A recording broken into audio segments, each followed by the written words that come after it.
always felt like one is a sense of pride for the fans that are paying. Right. Two is a sense of, making sure that I stay sharp. I'm not going to lose it. And three, I want our rhythm as a team to always be there. When it comes to what's truly tearing basketball apart in the 2020s, nothing comes close to load management.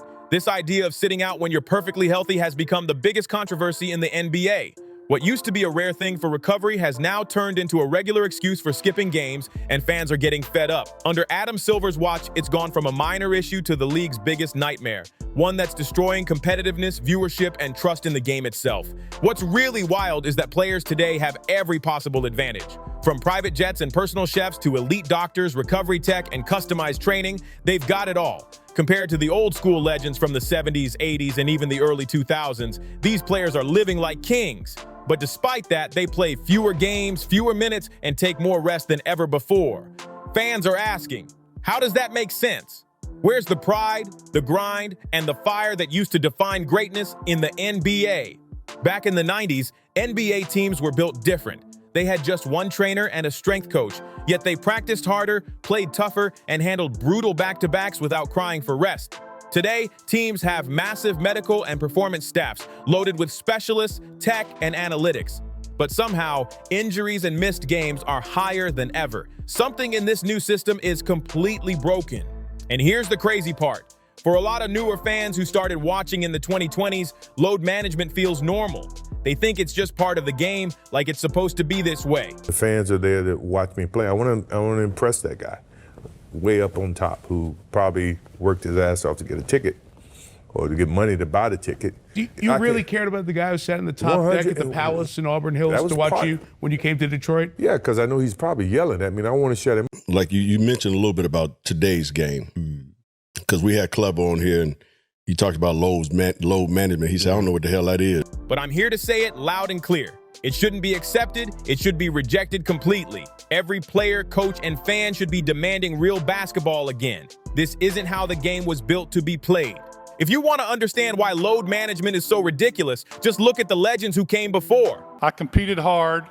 I played the game the way it was supposed to be played. I played injured, and I played with a lot of pride.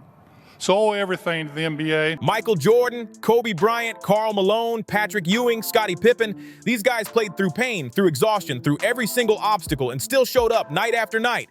Sure, injuries happened, but no one sat out just because. Before the 2000s, the idea of skipping games on purpose was unheard of.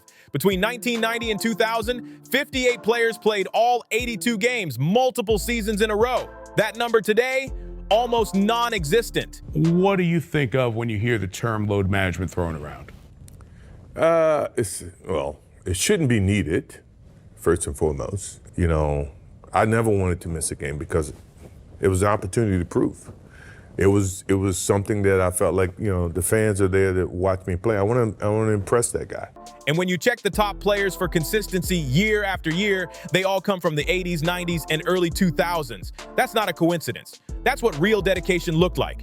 When people say the stars from back in the day were built different, they're not lying. They really were. In the 80s, 90s, and 2000s, there were 7 different seasons where over 50 players played every single game. That's unheard of now. Let's flip it for a second. Look at the weakest eras when it comes to durability. But what is it, load management? Yeah, right. Like, can you imagine somebody telling me, we gonna rest you tonight? What do you mean rest me? It's a game. Or you coming into the season and going like this, I got 82 games, count on me missing 20. No. The fewest number of players to play every game in a single season, 2022 takes the crown. Then right after that, they owe 2023, 2024, and 2025. Even the late 2010s show the same ugly pattern. That tells you everything you need to know. Load management didn't just appear. It exploded in the 2020s after starting its climb in the mid to late 2010s. And if you want the perfect example of what true commitment looked like, just look at Michael Jordan. This man played all 82 games 9 times in his 15-year NBA career, including his final season when he was 40 years old. Think about that. At 40, he still showed up every single night while younger players today take random rest days. Out of 15 seasons, he played at least 78 games in 12 of them. The only exceptions? When he literally broke his foot early in the 1985 to 86 season, and when he was retired for most of 1994 to 95. Joel Embiid type era. this rest stuff just drives me crazy. You're playing basketball for a living, okay? I understand if you're working in a coal mine that you may need a rest day after it. You're playing basketball. You play basketball 2.5 hours a day, 3 hours a day, right? That's your job. That's what you get paid to do as an NBA player. That's what separates legends from the rest. MJ didn't believe in taking nights off. He never load managed, never ducked the competition, and never cheated the fans who paid to see him play. And to this day, he doesn't understand why modern players think it's necessary. Because to him, real greatness means showing up every single game. One of the biggest things missing from today's NBA superstars is respect. Respect for the fans and respect for the game. When a player sits out even though he's not hurt, it's not just a rest day. It's a slap in the face to every person who paid money to see him play or tuned in on TV expecting greatness. Fans save up, travel, bring their kids, and instead of witnessing their favorite player on the court, they get a last-minute out for rest update. Well, let's say hypothetically you play 4 games. You can't ask fans to pay that money for a guy making $95 million won't play back-to-back games. That's not just disappointing. It's embarrassing for the sport itself. Here's the part that doesn't make sense. If players in the 70s, 80s, 90s, and 2000s could play every single game with worse travel, tougher schedules, and less medical support, why can't players today, in this so-called advanced era, do the same? The answer's simple but ugly. They've got it too easy. The comfort, the luxury, the guaranteed money, it's softened the mentality. Just look at Ben Simmons, the perfect example of what's wrong with the modern mindset. The moment he secured his bag, he checked out completely. It was like, adios, I'm paid, I'm done. No hunger, no fire, no drive to compete. And while most players aren't as extreme, that same attitude lingers across the league. Even if I play bad or don't play at all, I'm still getting paid. That right there is the real disease hurting the modern NBA. Entitlement over effort, money over passion, and comfort over competition. When you talk about Michael Jordan, what made him special wasn't just his skills or his talent. It was his mindset, his fire, his respect for the game, and his appreciation for the fans made him unforgettable. That attitude, that show up no matter what mentality, was what truly set him apart. And remember, playing every single game in Jordan's era was way tougher than it is now. As a rookie, MJ didn't take shortcuts. He played all 82 games, averaging 38.3 minutes per night, ranking 4th in the entire league. In total minutes, he was only behind Buck Williams and Larry Bird. That's elite company. From day one, Jordan was an Iron Man, and let's be real. We come to practice, he's on one leg. Like he was hurt the second year, he was on one leg the whole year and played 82 games. Wow. And so he practiced every day and he played every game on one leg. And so you're like, man, MJ, why don't you just sit up? How can I be the leader of the team and sit out and y'all going through all the credit? I got to be there. I twist my ankle, and I had a teammate, David Greenwood. He says, you twist your ankle, young fella. Come over and sit with me. This is you need to. I said, no, man. I'm trying to make a name for myself. There's no way I can sit. I need to get out there and show what I'm capable of. I want to play. I want to win. I want to make an impact. Doing that back then with grueling travel, limited recovery, and no first-class perks was 10 times harder than anything players face today. And who could forget the legendary 1997 NBA Finals Game 5? Series tied 2-2, the pressure sky high, and Jordan was fighting off flu-like symptoms with a 103-degree fever. But instead of sitting out, he dropped 38 points, leading the Chicago Bulls to a 90-88 win over Utah. He even hit the clutch three-pointer with just 25 seconds left. That's the difference between legends and everyone else. Jordan didn't just show up, he took over. Even half dead, he proved what true greatness looks like.